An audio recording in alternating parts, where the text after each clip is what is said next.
Next question, and you may use part of your time to rebut the other candidate if you like. The U.S. is losing jobs to outsourcing and offshoring. GATT and Nafta and the other programs to globalize our economy seem to be costing Americans jobs. What is your stance and your position on the globalization of the American economy? NAFTA and outsourcing will send your job to Mexico or China. Unless we repeal the NAFTA knife in the back of every worker in America, our trade deficit will continue to rise, our budget deficit will continue to rise, and our dollar will continue to collapse until this country is bankrupt. Exaggeration, you say. Paranoia, you say. As we speak, we've lost 10% of our manufacturing jobs in the past 2 years alone. 10% of every tax dollar we pay goes just to pay the interest on the national debt. It's no wonder our dollar's lost 25% of its value in the past 2 years alone. The collapse of our dollar, the rise of our budget deficit, and our trade deficit is all caused by one and the same thing. And that's NAFTA and similar treaties that send our jobs and our income overseas. When you as an individual lose your job because it's outsourced to Mexico, your family's bankrupt. But when your countrymen, millions of them, lose millions of jobs that are outsourced to Mexico, those jobs do not pay any taxes. Your country is bankrupt.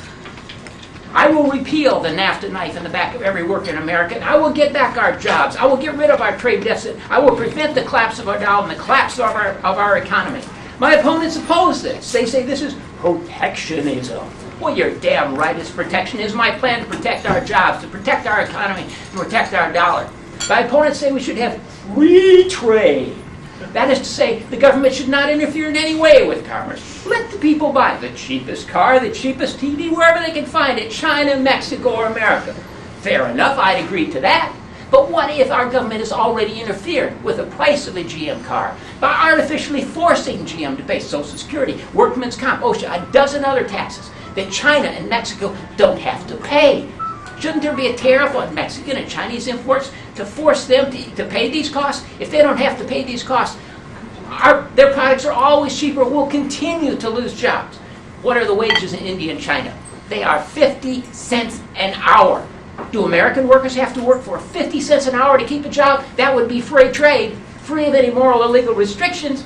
Do you realize without unions and tariffs to protect us, American workers will soon be working for 50 cents an hour? It took 100 years of union activity to force American factories to pay $5.15 minimum wage. When Congress passed NAFTA, they threw all that away because our factories could move to Mexico and no longer pay a tariff. It's no wonder our factories went to Mexico. American labor laws don't apply. They can pay 30 cents a day. These imports are cheaper because of deliberate evasion of American labor law made possible by traitors in our own government who put the NAFTA knife in the back of every worker in America.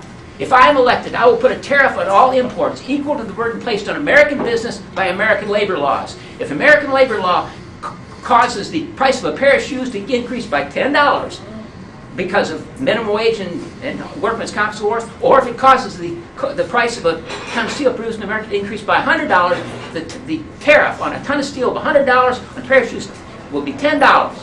That's fair trade, where American business and foreign business are on a level playing field. Otherwise, they won't import a tamale from Mexico. Thank you.